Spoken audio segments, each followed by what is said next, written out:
You're listening to Southern Fried Sports with Travis Reier on Tide 100.9 in Tuscaloosa. Southern Fried Sports with Bama Online senior analyst Travis Reier on your home for Alabama sports. Tide 100.9 and streaming on the Tide 100.9 app.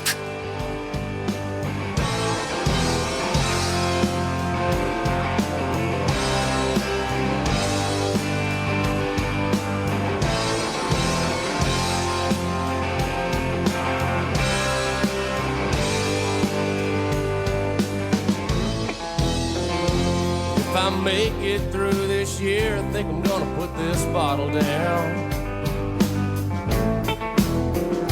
I guess as time goes on, I'll grow to miss it less than I will now. And I think I'm gonna tell her that I'm gonna go away for a while, till I can get this demon out.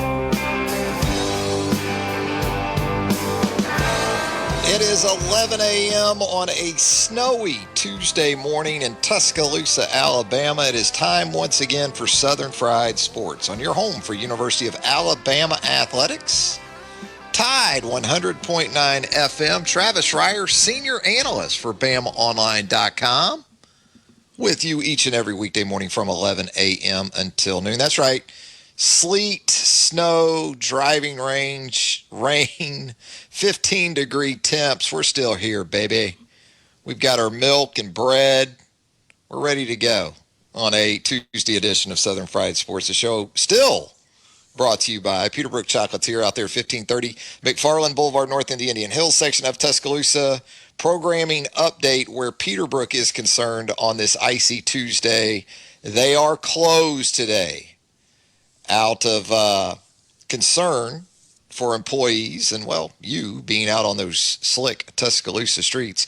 Taking the day off at Peterbrook Chocolatier, but they'll be back tomorrow, 10 a.m., 10 to 8, Monday through Saturday. You're going to find the Chocolate Lady and that outstanding crew there at Peterbrook Chocolatier. Joined on the program by the executive producer of Southern Fried Sports, the trusty Jacob Harrison. Woo! Jacob? I think you cut out there for a second. Uh-oh. I guess how you doing, my man? Pretty well. Oh, we're gonna get through this. We're gonna work through this together. We're gonna have Brent Beer joining us coming up in just a little bit. We'll go around the Southeastern Conference with Brent as we typically do on Tuesdays. A little different down in Brent's neck of the woods from a weather perspective. Not quite as cool or as chilly or as icy down there with Brent, but we'll check in with him coming up a little bit later in the program. Yeah, it's been an interesting 24 hours or so now. Jacob, the debut of your new program, right, on Tide 100.9 FM. Congratulations on that. I appreciate that. We had a lot of fun. We're doing some new stuff, and I hope that people will join us again on Friday. Yeah, so it's Monday and Fridays. Give us the deets on the program. Yeah, so it's Off the Edge. I am the host, and usually I'll have some interns in here with me as well. And we're on from 7 to 9, streaming live not only through the normal Tide 100.9 airwaves, but also on the Tide 100.9 app. But what's new is also streaming live with video on Facebook, Twitter, and YouTube. All the channels are at Off the Edge 109, and the easiest way to find the YouTube channel is through the Facebook and Twitter pages. So yeah, if you want to go give that show a shot and give us a follow, you're more than welcome. Sounds good, man. Sounds absolutely great. Hey, you got some rescheduled basketball, speaking of programming, coming up later in the week, as we know now. Alabama and Texas A&M previously set for tomorrow evening in College Station. That game now shifted to Thursday. In-school game. Remember in-school games? Jacob, I'm a little bit older, but in your day, did you guys have in-school games maybe in middle school or high school? That was a way to get us out of class. Nope. That was they had us on those in-school games back in the day. What they would do is they knew we wanted to get out of class, so they would schedule like a basketball game during school hours. And so we would literally pay. You had to buy a ticket, right? So you had to buy a ticket to get out of class, basically.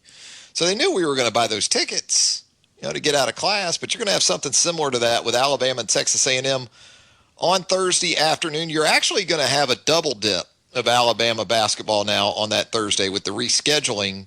On the men's side, you'll have Alabama, Texas A&M men at 2 Central. And then at 5 Central, you'll have the Alabama women's basketball team at the University of Florida. That is a 5 p.m. Central tip-off on Thursday. So there you go. You're going to be basketballed up pretty good coming up here late in the week. Quick turnaround for the Alabama men going from Thursday to Saturday with Vanderbilt in here. But you would think good shot for another 2-0 week and push that conference record to 14-1. And if you do that, I think you can go ahead and print the shirts. I think you can anyway. We're going to have some football stuff we'll get into with Brent Beard as well. We'll continue to discuss the hiring of Gus Malzahn as the new head coach at UCF. Brent has some interesting thoughts on that. I like the hire. I probably like to hire more from Gus's perspective. I think it's a ready-made situation he's walking into in a league in which you're talking about Gus operating from the penthouse in terms of resources, recruiting base, those type of things. I guess you could say Houston too, right? I think that Houston gig, you saw Dana Holgorsen go from a Power 5 to Houston, as you recall, a couple of years ago. Houston and UCF, I'd have at the top of that pecking order there in the G5s, especially where you talk about the AAC. But Brent maybe not as sold on the hire of Gus Malzahn to UCF. So we'll get his thoughts on that coming up in just a little bit. The transfer portal around college football stays hot. It's going to be interesting, man. We talked with Chris Hummer, 247sports.com, about this yesterday on the program. Got all these guys making moves, transferring in the portal. And a lot of it based on the expectation that one-time transfer rule was going to go into effect. And in January, last month, that wasn't rubber stamped like so many expected it would be. Now, as Chris Hummer said yesterday on the show, when you think ahead to this being revisited in April, there's still the expectation it's going to go through, and that obviously would have an impact potentially on Alabama, where Henry To'oTo'o might be concerned, the Tennessee linebacker looking to make a move. And as we've heard from Henry's pops, the Alabama Crimson Tide right there at the top of his preference list. Sounds like Alabama's certainly at the top of Mr. To'oTo'o's preference list. So, you've got that to consider. You've got the SEC level that you've got to consider, where the interconference transfers are concerned. Skylar Wallace, the Alabama softball player who transferred to Florida, you kind of figured she would just go to Florida and the one-time rule would go into effect and she'd be on the field for the Gators. She's not on the field right now for Florida because of this. And so that didn't go according to plan for her. And so we'll see how it impacts football potentially. But for Alabama, what we do know, Ben Davis, the latest Alabama player to hit the portal, Davis with that extra year of eligibility to work with, former 5-star recruit. And I'll remember Ben mostly as coming in. Remember Ben Davis and Mack Wilson coming in hand as a couple of 5-stars. What was that? Was that 2016 class? Yeah. Couple of 5-stars, and unfortunately for Ben, never quite lived up to it, the former Gordo star at Alabama. Now, there were some reasons for that. I think initially trying to figure out exactly where he fit best at the linebacker level took an extended period of time. He also had some health issues. People don't talk about that with Ben Davis enough. He had those shin issues at about the midway point of his time at Alabama. Those were not beneficial, obviously, to him. So there were a multitude of reasons. You also had quality depth early in his career. He probably wasn't going to just rocket up the depth chart in the first year or two. Still had some dudes around here before you got to 2019, and you had to go really young once you had a couple of injuries to Dylan Moses and Josh McMillan that season. So Ben Davis moves on. We'll see where he lands. We already know Ishmael Sofsher, the second-year defensive lineman who during the season hit the portal. He is headed to USC. Kevin Harris, the second-year outside linebacker, headed to Georgia Tech. Joseph Bulovas, the kicker, headed to Vanderbilt with 2 years of eligibility. And Eddie Smith at the safety position has moved on to Illinois. So these guys that are leaving Alabama, maybe they weren't in prominent roles, which, typically has a lot to do with guys moving on. But they're landing at Power Fives, aren't they? And you look at the outside linebacker position specifically with Ben Davis and Kevin Harris, and it makes some sense because you're returning a starting tandem in Christopher Allen and Will Anderson that was really, really good in 2020. Will Anderson going into just his second year in the program as a true freshman had more tackles for loss and sacks than any true freshman in the Nick Saban era at Alabama. Christopher Allen, where tackles for loss are concerned, double digits, one of the SEC leaders in that department. So right at the top of the depth chart, you're in great shape. Then you consider that there's another second-year player in Drew Sanders in which you're expecting very big things. You redshirted a couple of guys in Chris Braswell, a former five-star in his own right, Q Robinson. A lot of talent at that position coming back, and that's before you talk about some guys that have been around a little while. Jerez Parks has been around a little while. Keem Wakuda going into his third year in the program. And you got a couple of freshmen, one that's already here, and Keanu Coate. Both these guys coming from South Florida. Keanu Coate, who Alabama flipped from LSU, might need a little time in the weight room physically, sort of like Braswell, Christian Miller, some of the guys we've seen in the past, Tim Williams. They come in, they're 215, 220, need a year, bulk up. But just from a pass rush perspective, Keanu Coate is he's advanced. He's advanced coming off the high school level if you watch his tape. And then this summer you're going to bring in Dallas Turner, who is along the same lines of Will Anderson a year ago, a five-star edge defender, 6'4", 245. He's not in that 215, 220 range. So Dallas Turner, like Will Anderson, physically has a chance to compete on a semi to every down basis, perhaps, as a true freshman. That's the type of talent you're stockpiling right now at the edge defender positions these last couple of classes, and you've done something very similar at inside linebacker. I watch Will Anderson, though, and I see a guy that I think could play any of the four linebacker spots. I've said that before. As great as he is on the edge, and yes, that's absolutely his primary position and should be, I watched this guy do some things in pursuit and from sideline to sideline, and the physicality with which he plays, not just the dynamic pass rush ability, but the physicality that Will Anderson brings to the position. And I'd have no problem playing Will Anderson at Mike. I think he can play anywhere.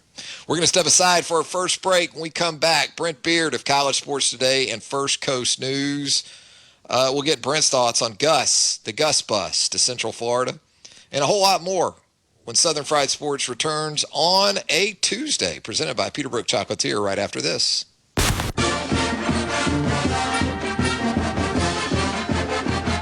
From the University of Alabama, this is Crimson Tide Today. It's a daily update on Bama sports, and it's brought to you by Dex Imaging, the official copier and printer provider for Alabama Athletics. Hello again, everybody. I'm Roger Hoover. After contributing to a perfect game as part of 12 shutout innings in the Circle last weekend, Alabama softball's Montana Fouts has been named the SEC Pitcher of the Week. Fouts opened the season going 12 up, 12 down over 4 innings against Alabama State on Friday, paired with a shutout 5th inning from Sarah Cornell for the 5th perfect game in program history. Fouts followed that performance with a complete game shutout over Louisville on Sunday, allowing just 1 hit and 1 walk over 7 innings of work with 11 strikeouts. In total, she struck out 20 batters across 11 innings of work on opening weekend. The weekly conference award is the 6th of Fouts' career, previously winning Pitcher of the Week once and Freshman of the Week 4 times in 2019. I'll have more in a moment. Have you priced a new John Deere tractor lately? SunSouth John Deere has a full line of affordable lawn and tractor equipment this season. SunSouth John Deere has an affordable roster for everyone, from riding mowers to utility vehicles and lots of tractors. Stop by any of the 21 locations across Alabama, Mississippi, and Georgia, or visit sunsouth.com to find out what is right for you. Any budget, any project. SunSouth has you covered. Proud to be the preferred tractor equipment dealer of the Alabama Crimson Tide. The Alabama women's soccer team announced the spring portion of the 2021 season on Monday. The schedule features 9 matches, with 2 coming against Southeastern Conference opponents. The 9-game slate includes 5 home games at the Alabama Soccer Stadium, 3 road games, and 1 at a neutral location. Action opens up this Friday with a 3-game homestand with Columbus State, Louisiana, and Montevallo. And that's your Bama update. Crimson Tide Today brought to you by Dex Imaging. Crimson Tide Today is a production of the Crimson Tide Sports Network. A cold afternoon. The sky partially sunny. The high today 33. For tonight, mostly fair with a low at 21. Tomorrow, increasingly cloudy. Rain arrives tomorrow night. The high 46. Thursday, cloudy with occasional rain. The high at 50. I'm James Spann on the ABC 3340 Weather Center on Tide 100.9. Tide 100.9. For more coverage of Alabama football, visit us at Tide100.9.com or download the free Tide 100.9 app. The Crimson Tide will not be denied. What's up, man? Hey, yo, what's going on, yo? I'm sick and tired of 5-0 running up on the block, you know what I'm saying? Yo, Snow, they came around looking for you the other day. Word, bust it.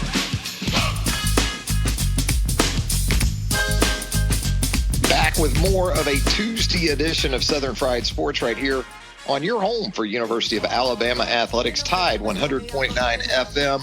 Travis Reier, senior analyst for BOL, with you on a daily basis right here on Tide 100.9. As we typically do on Tuesdays, we're going to check in with our good pal, Brent Beard of College Sports Today and First Coast News, Heisman Trophy voter, Brent Beard. And Brent is down in the state of Florida. Brent, I'm wagering that it is a little bit more comfortable there along the First Coast than it is here in West Central Alabama. Yeah, the high today is like 64, and then the low tonight's 38, but it's back up. I'm listening, compared to what everybody's going through. I'm almost embarrassed to say that, but as you know, that can be the reality where this time of year, living here is almost like being in Hawaii to some degree, right? Yeah, down there in Northeast Florida, you much more so than, say, Orlando, which we'll get into Orlando here in just a second. You get more of the seasonal feel there in Northeast Florida than you do, say, Orlando, Tampa, where it is more along the lines of 70 and up, it seems like, on a daily basis. But, yeah, you get a little bit of a break there. In the Jacksonville area. Brent, as the aforementioned Orlando area has been a big part of the college football news cycle here in the last 24 hours. Gus Malzahn keeping warm a couple different ways. Got the new gig in Orlando as the head coach at UCF, and he can use part of that buyout from Auburn as kindling. He got so much from the Tigers. Yeah. Oh, yeah. And obviously gets a 5-year, $11.5 million contract from UCF. Look, I'm frankly amazed somehow that, and I don't know what we've missed here, but between when Gus was fired at Auburn until now, he's become Vince Lombardi. Frankly, in the minds of particularly the national media, who, Trav, you and I both know, who were bashing him during the last season at Auburn.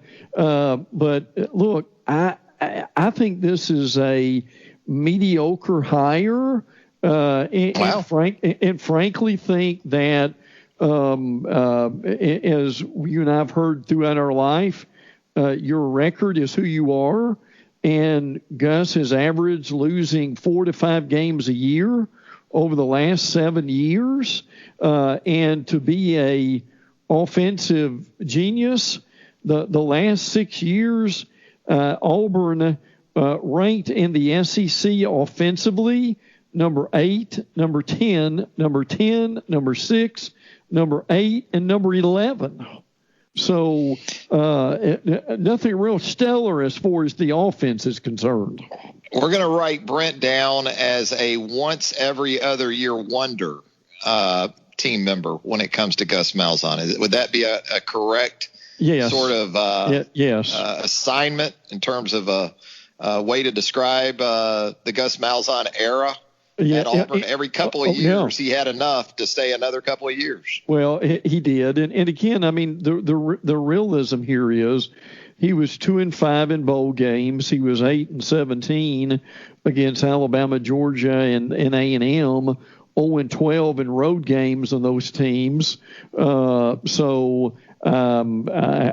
mean, look, I get the fact that he was available. Trav, I just three wins over Nick. Is that pretty much? I mean, can we go ahead and put that on Gus's headstone when it comes to that time? Probably. He beat Nick 3 times. I mean, is that the legacy as it sits right now for Gus Malzahn, even with the SEC title in 2013, the runner-up finish in 2013? Is that pretty much Gus Malzahn's career in a nutshell right now? I think it probably is. Or I'll say this, Trav, it will be something that will always get him interviews also. And look, the UCF AD getting way overexcited and saying that Gus is the best football coach in the state of Florida right now. I love it. But by the way, one Dan Mullen at Florida has a press conference later today, Trav, and I'm just wondering, would Dan throw a little barb in there somewhere, Trav, somehow? I'm guessing. Possible. I'm guessing Gus's win-loss record against Dan was favorable for the AD to make that statement. I'm sure he was including that. I don't have the specifics of Gus Malzahn versus Dan Mullen, but I mean, we are talking about Auburn versus Mississippi State largely, right? When you compare those two. But yes, I did note that from the new UCF AD yesterday. The proclamation, factually accurate though, Brent, in some ways, which, you know, we can talk about Gus and his shortcomings, but maybe it's as much of an indictment of the rest of the state of Florida as anything else. Well, I think it is too right now. I do think Mike Norvell will eventually get it together. But I mean, when you're looking at the other coaches, I do have to give Dan Mullen credit for making it to the SEC championship game. Is Dan kind of Gus though? Is Dan, to this point, is he kind of Gus himself? Well, I mean, because we talk about this Florida team from 2020, and yes, they played well in spots and they were exciting, and offensively when they had it all together, they were a challenge. Just look at the SEC championship game for more on that. But at the end of the day, that was what, a 4-loss team? 4-loss team, I guess. Oh, yeah. Kind of like Gus, right? Yeah. Gus would get you fired up at Auburn. Sure. And then some years he would close with a win over Georgia and or Alabama. And then the frustration would come right after that. He would go to somewhere like Tampa and lose to Northwestern. Correct. In the bowl game. Yeah, precisely. Yeah. And again, yes, you've got some similarities also to Mullen in that situation. What I've also found interesting about and I've seen this in a couple places, that people may ask, well, if UCF had not hired Gus, who would they have hired? And Phil Longo, the OC at North Carolina, has been mentioned. And another name is, and this comes from Chris Landier, I give credit where credit's due, is Kent State Sean Lewis was also in the possibilities there. But see, I think the thing that we forget too with Gus is now look, the fans wanted him going at Auburn 5 years ago, but even the Auburn beat writers, who you and I both know, have said that Gus really struggles in developing a quarterback, and the other thing is, and even one of the Auburn beat writers wrote the other day, it's basically a fireable offense for a coach to recruit as poorly on the offensive line as they have. So I think all this, Gus is going to go to UCF and do all this tremendous recruiting. If Auburn is an indication of that, Trav, and developing players, let's be really honest, he struggled in those areas. Well, and he's going to inherit a very capable quarterback in Dylan Gabriel down at UCF, sort of a poor man's Tua. Yeah. You watch Dylan Gabriel, also from the state of Hawaii, left-handed, 6-footish, can really spin it. So he is walking into a ready-made situation at quarterback. Now, how his spread and his power spread sort of meshes with a guy like Dylan Gabriel, we'll find out soon enough. But if you're UCF right now, you don't have to worry about quarterback development all that much. But it's been very much a reasonable complaint where Gus is concerned in the past. We're talking with Brent Beard of College Sports Today and First Coast News on a Tuesday edition of Southern Fried Sports. Now, Brent, wanted to also ask you about college basketball this week. The SEC kind of upside down with the weather and COVID.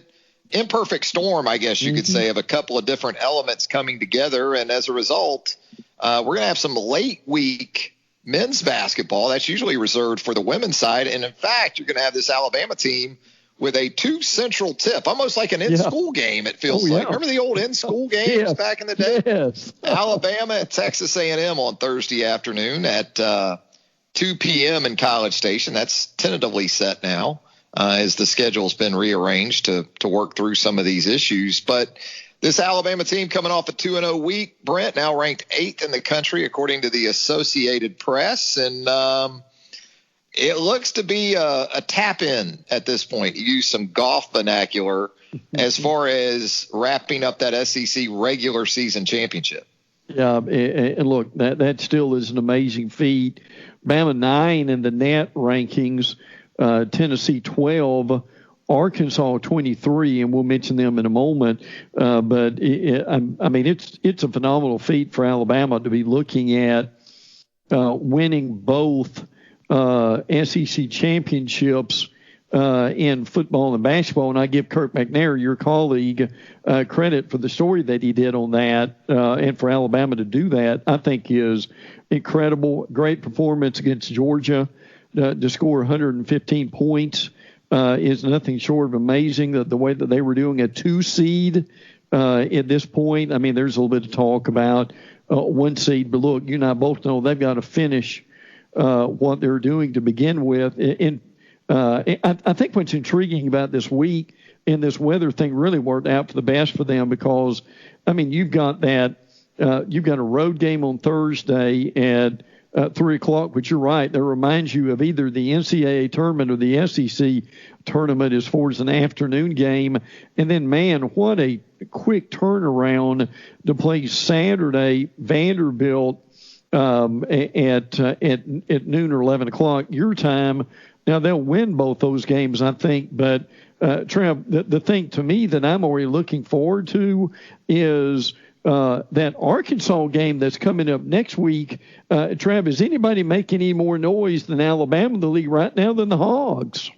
Yeah, I've said for about a week now, you'd love to get to that Arkansas road game without it meaning a whole lot. Yeah, absolutely. In terms of having nailed down that SEC regular season title. Arkansas is playing well. Ole Miss, has helped out Alabama here in recent games, beating Missouri in Oxford here in the last week or so. Is playing some really good basketball as well. We've talked about it many times on the program. Once you get past Alabama in this league right now, you can't hardly figure anything out because you thought Tennessee was starting to become that team. And maybe by the time the tournament rolls around, this will be that Tennessee team. A couple of really impressive performances. And then to go on the road to LSU and lose by 13. You're right, though, about the quick turnaround. It's a double-edged sword because for a guy like Herb Jones, you don't mind the extra day or two before A&M now, but then to have to turn him right around in a less than 48 hours time and play Vanderbilt here, and Vanderbilt inexplicably has won a couple of games of late again, and sticking with the theme of the unpredictability of the league beyond Alabama. So it'll be interesting to see how they're able to navigate that. I think it's ideal, though, in terms of the competition. A&M, as you said, Vanderbilt, as you said, a couple of games, Alabama should be able to win this week. Hey, Brent, we'll get back into some football talk now. And when I look at, we talked about UCF and Gus going in there, but Josh Heupel, making the move to Tennessee, that has a very UCF feeling to it from the AD down at this point, all the way through the coaching staff that Heupel's put together up there in Knoxville, I guess. Yeah, and a lot of these guys he's bringing, or at least some of them from UCF. Now, he has hired Cody Burns of Auburn fame as I think for wide receivers. But I'll be honest with you, a lot of these guys your listeners are not familiar with. Let's be honest about that. So, their offense coordinator is Alex Golish, who was at UCF.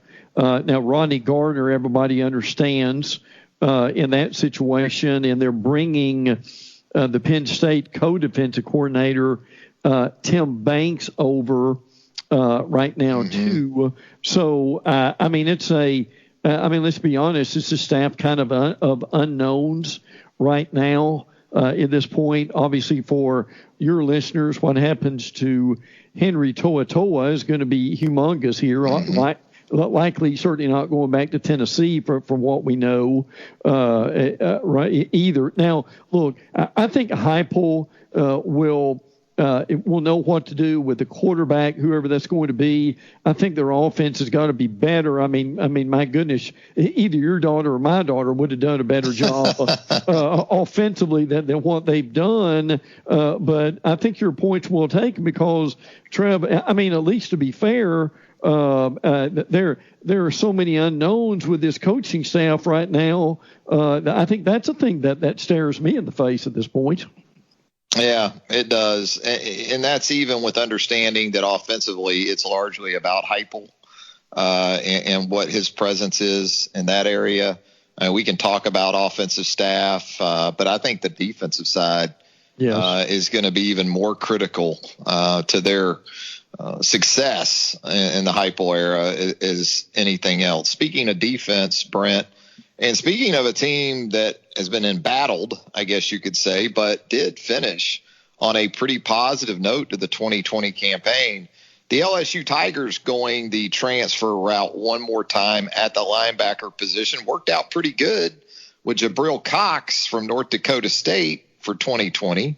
He was sort of under the radar in a year in which that was anything but your typical LSU defense. Yeah. But it looks like a Tiger from Clemson now going to make his way over to LSU and Mike Jones. Yeah, Mike Jones is bringing some excitement. He had 30 tackles, had a couple of picks, forced fumble. Now, again, the issue here is going to be like Henry To'oTo'o, from what we understand and others, is the fact of will the NCAA pass that waiver rule and I understand, Trav, they're going to do that in April, and at that point it would clear up a lot of the uncertainties here as far as allowing these guys to move. But yeah, LSU had to fortify that defense somewhat. But and again, I know we harp on this a lot. I'm just going to mention it real briefly, but there was a lot about this Title IX situation last week in the Baton Rouge papers and even a national article. So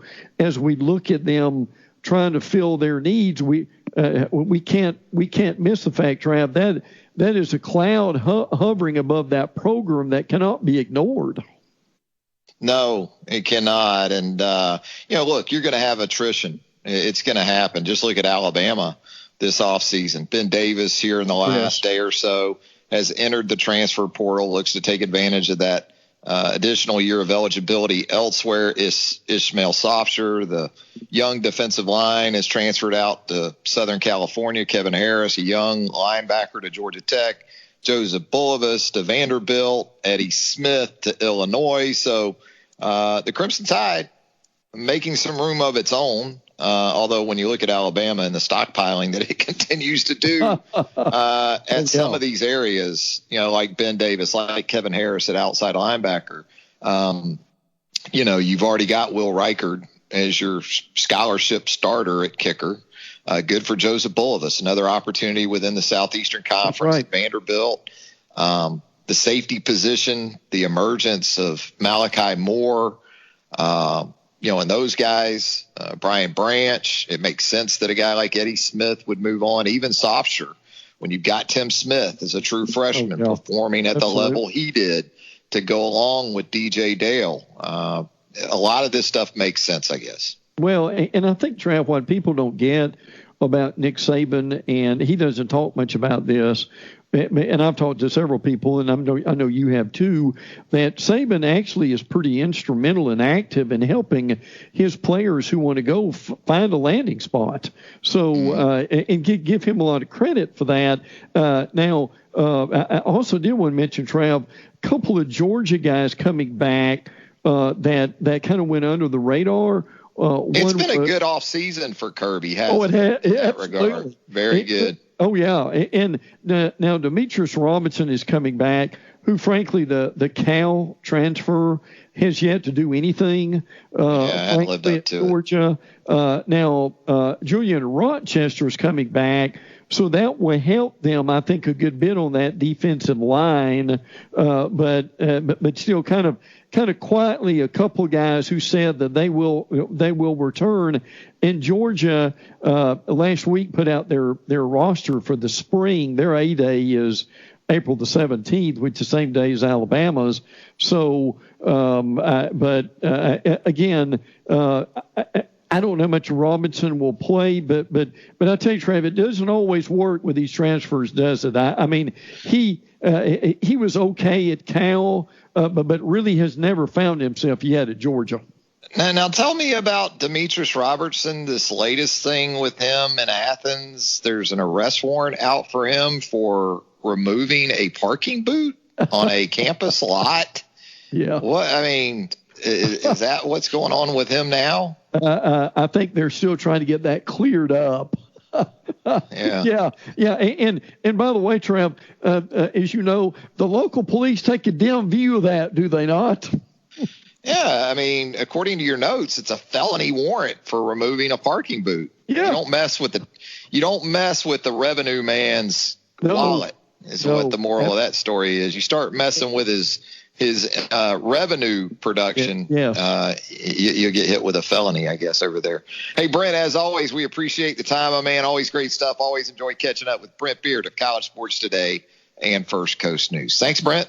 Me too, pal. Take care. If you haven't already, give Brent a follow on Twitter at Brent Beard, Beaird. Back with more of a Tuesday edition of Southern Fried Sports right here on Tide 100.9 FM right after this. You're listening to Southern Fried Sports with BamaOnline.com senior analyst Travis Reier on your home for Alabama sports. Tide 100.9 and streaming on the Tide 100.9 app.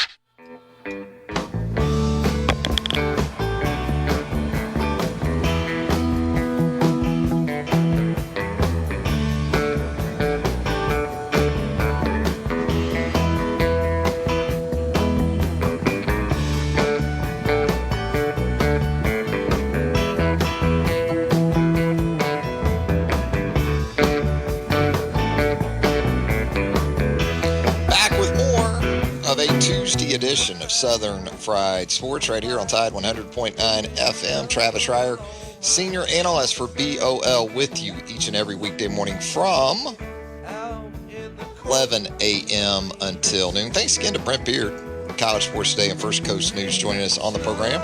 Brent, not all that high on that Gus Malzahn hire by UCF. How about that? Of course, your playlist theme today, the weather. A little rain and snow for you there. Live in 1978 from the Grateful Dead. We got a big pot of my late grandfather's soup going. Perfect day for that, man. Perfect day. Pretty simple recipe Paw threw together back in the day. It's just ground beef. He liked to use that Lipton onion soup mix in there. Little tomato sauce with tomatoes. And then he would just do some frozen mixed vegetables. Just put it in that crock pot, let it go. Oh, smells good all day long. Tastes even better come about 5 o'clock. Yes, a little Pawpaw soup for you on a wintry February day here in Tuscaloosa. Let's go to the Peterbrook Chocolatier studio line right now. I believe we have Shutdown Man. Shutdown Man is waiting for us there. How's it going, my guy? How you doing this morning?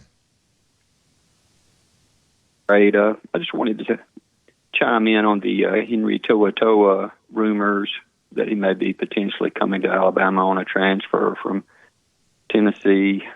As a Bama fan, I really don't like the move. I'd rather see Ollie Cahoe, Jalen Moody, Demoy Kennedy, Jackson Bratton.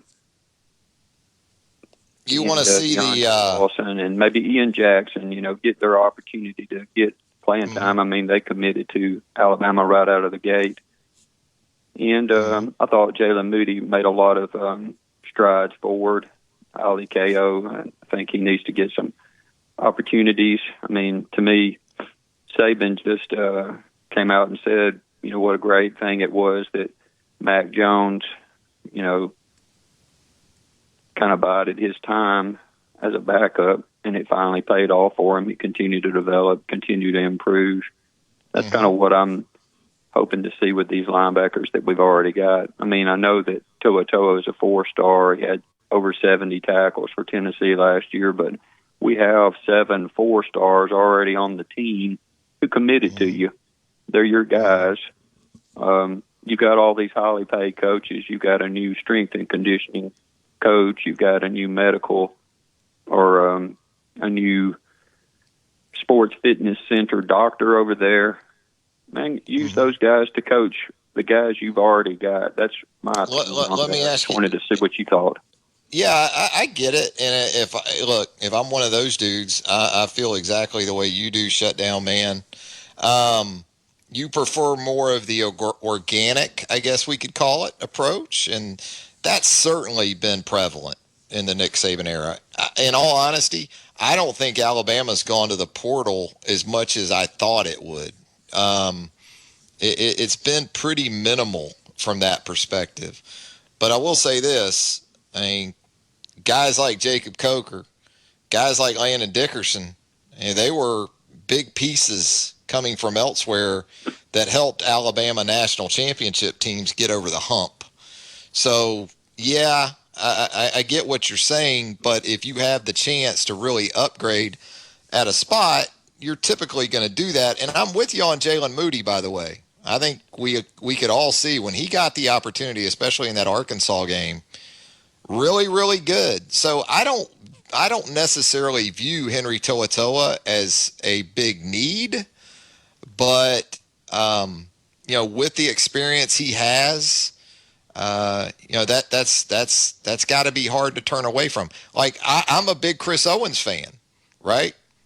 But Landon Dickerson coming in when he did kind of came at Chris Owens' expense. But then you ended up needing Chris Owens anyway. So there's an argument to be made, too, that you can't have enough quality options, and especially when you're able to get a veteran perhaps in there in that spot. So, I think in most instances what you've seen is Alabama take the approach you prefer more so, But it's hard to argue with the success they've had when they've gone that other way. All right, man. I appreciate the feedback. Thanks for the call. Call us again, all right?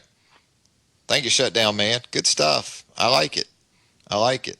Presenting the case for the homegrown, the guys that have been with you through thick and thin, in addition to also looking to the portal. Let's head back to the Peterbrook Chocolatier studio, and right now I believe we have Tom waiting for us there. Tom, are you with us? I am.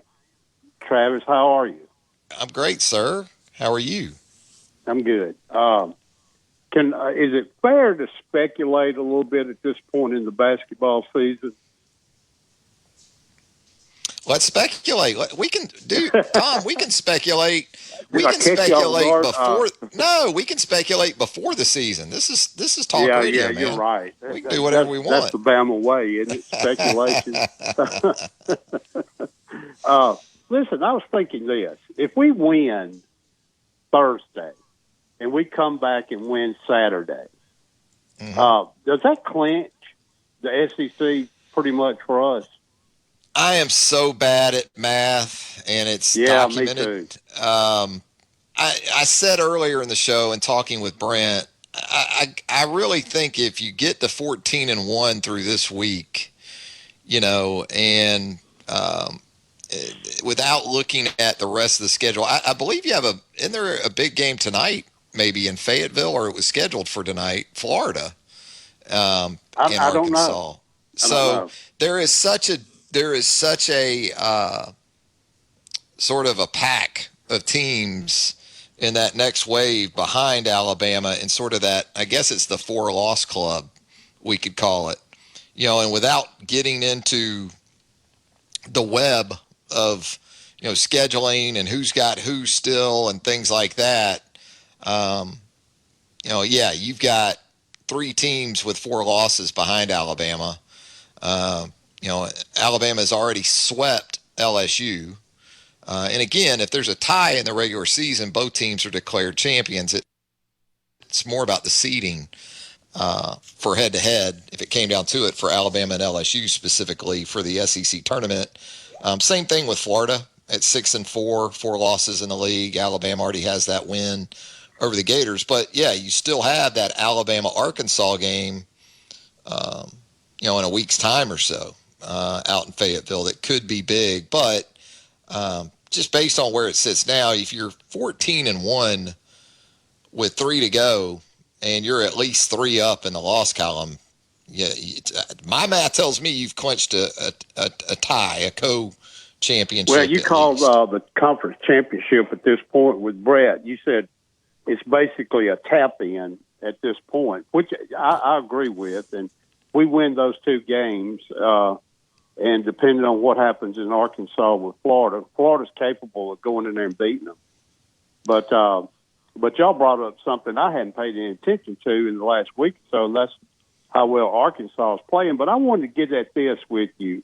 If while we're speculating, if Alabama were to win out in the regular season, and win the season championship, in conference championship, that's going to go a long way into where you're seated in the NCAA, don't you think?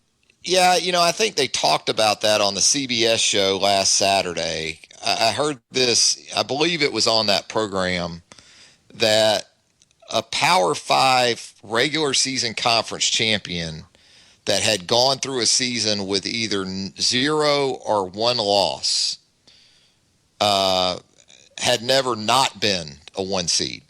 In other words, if Alabama goes, I guess it would be 17-1 in the league, and it wasn't a 1 seed, that'd be the first time that's happened for a Power 5 conference regular season champ. So, that's a scenario that you're looking at there. The difference between a 2 and a 1, what would be the benefit?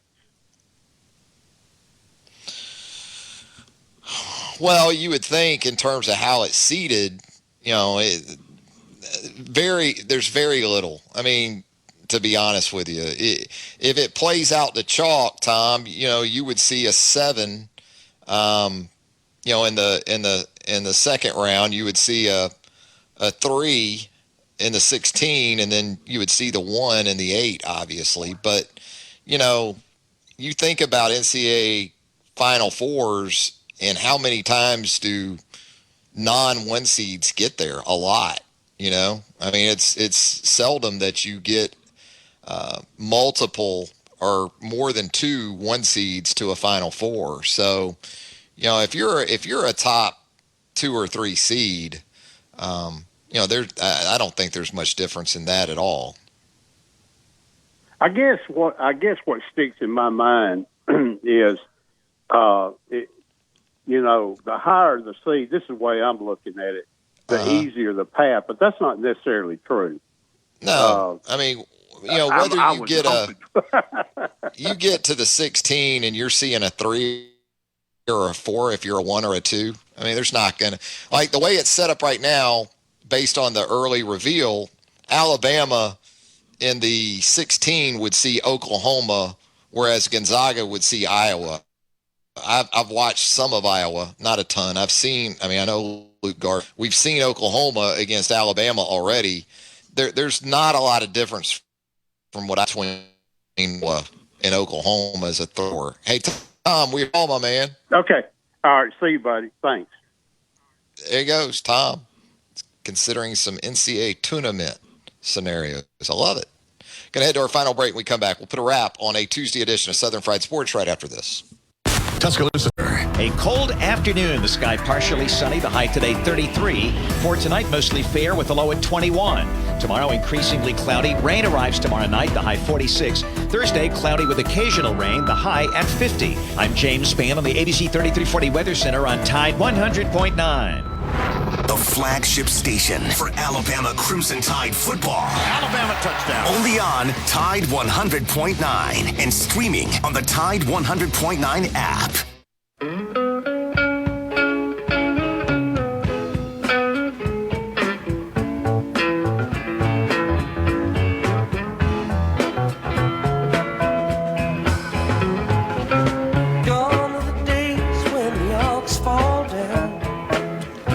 Put a wrap on a Tuesday edition of Southern Fried Sports right here on Tide 100.9 FM. Always appreciate Brent Beard joining us here on the program. Jacob Harrison once again doing an outstanding job of keeping this thing even with treacherous conditions outside. Keeps this thing between the ditches for us. And if you want to get out, no better place to try to make it to than Heat Pizza Bar. Heat sounds good on a cold February day, doesn't it? Heat Pizza Bar. Downtown Tuscaloosa at Government Plaza. It is a Tuesday. That means those Thai chicken pizzas starting at 6 o'clock go for just $7. You absolutely cannot beat that deal. You certainly cannot beat the Thai chicken pizza. At Heat Pizza Bar, downtown Tuscaloosa at Government Plaza. Thanks again for joining us. Until 11 a.m. on Wednesday. Have a great rest of your Tuesday, everybody. The bottle was dusty, but the liquor was clean. Sound of the thunder, rain pouring down, and it looks like you're